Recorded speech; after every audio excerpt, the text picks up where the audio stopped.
నా పౌడర్ డబ్బా కనిపించట్లేదురా. మీ నాన్నగారు అసలు ఆఫీస్ ఏమో వైఎస్ రాంబాబు అనిపించుకుంటూ ఉంటారు. కానీ పౌడర్ డబ్బా ఎక్కడ సత్యంగా తెలియదు. ఓ వైఎస్ రాంబాబు ఎక్కడ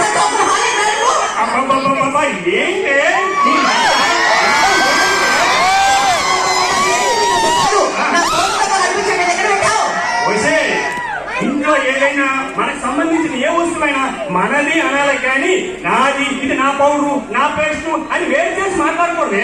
అవునా? అయితే మేడ మీద మన లంగాలు ఆరేసారి వెళ్ళి తీసుకురండి. మనదేం కాదా? మరి మీరే కదా చెప్పారు నాది అనుకుంటే మనది అనమన్నారు. ఏంటో ముసుముంది నవ్వుతారు. మీ మాస్టర్ నాకు ఫోన్ చేసి చెప్పాలా? అయినా లెక్కల్లో ఏంట్రా మరి 100కు 3.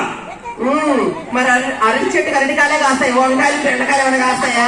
హలో, నా తెలివితేటలు అంత తక్కువగా అంతనే వేయకండి. నేను స్కూల్లో టాపర్ని. అయినా మా మగాలకున్న తెలివితేటలు మీ ఆడాలకున్నాయి. అబ్బో, మీ మగవాళ్ళే అంత తెలివైన ఇప్పుడు ఒక్కసారి మీ మగవాళ్ళు చదవో ఏం చూస్తా నేను. మగవాళ్ళంతా తెలివైన వాళ్ళు కాదా? బాగానే ఉన్నాయా వైఎస్ రాంబాబు నీకు ఫాలోయింగ్? సరే కానీ నీకు ప్రశ్న ఆన్సర్ చెప్పు. నువ్వే రోడ్డు మీద నడుచుకుంటూ వెళ్తున్నావు, ఒక డబ్బును కూడా ఒక తెలుగును కూడా దొరికాయి. మీ మగవాళ్ళు ఏం తీసుకుంటారు? ధనమున్న మూట జ్ఞానమున్న మూట దొరికితే 6,000 మా మగాళ్ళంతా ధనమున్న మూటని తీసుకుంటారు. అదే మా ఆడవాళ్ళు అయితే మా మంచి మనసుతో జ్ఞానమున్న మూట తీసుకుంటామండి. అవును, ఎవరికి ఏముంటుందో అదే తీసుకుంటారు. అంటే మా ఆడవాళ్ళకి జ్ఞానం అంతే కదా. అబ్బో చంపేస్తా నేను. అయితే ఇంకొక ప్రశ్న ఆన్సర్ చెప్పు. అడుగు. ఇసుక చక్కెర కలిపి అక్కడ పెట్టావనుకో, ఆ రెండింటి ఎలా విడిగిస్తావు? ఏంటి, ఇసుక పంచదార మిశ్రమాన్ని వేరు చేయాలా?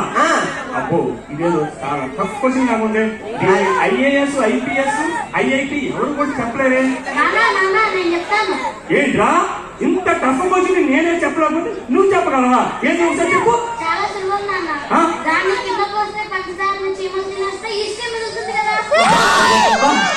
చూసారా, నా కొడుకు అన్ని నా పోలికలే.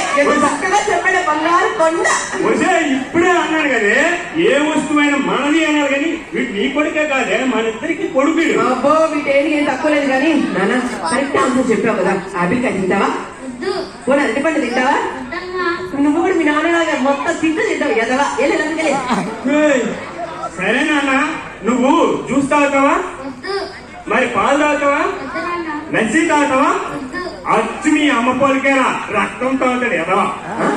అంటే ఆడవాళ్ళు రక్తం తాగుతాడు అంటున్నావా? ఓ రక్షణ చేయం, అక్కడ స్కూల్ టైం అంటే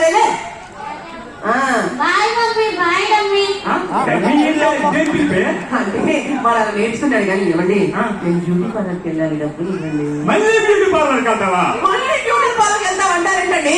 బ్యూటీ పార్లర్కి వెళ్ళేది నీకు అందంగా కనిపించడం కోసం, నీకోసమే కదా. నా కోసం బ్యూటీ పార్లర్ కాదు, నేను ఆఫీసులో ఉంటాను కదా.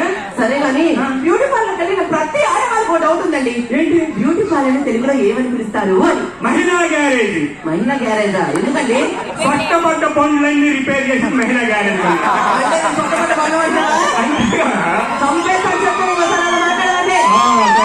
సరే కానీ ఏమండి, ఈ రోజు మీకు జీతం వస్తుంది కదా, పైగా రామ్కోలో క్రమం తప్పకుండా కూడా దానికి మొత్తానికి జీతాలు వేసేస్తారంట.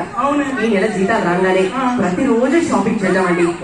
సోమవారం పట్టు చీరలు కొందాం, మంగళవారం బంగారు నగలు కొందాం, బుధవారం ఫర్నిచర్ కొందాం, గురువారం ఏమో మంచి పూజా సామాన్లు కొందాం, శుక్రవారం ఏమో మంచి తిండి పదార్థాలు కొందాం, శనివారం ఏమో ఆ మ్యాచింగ్ బ్లౌజులు అన్ని కొనేద్దాం.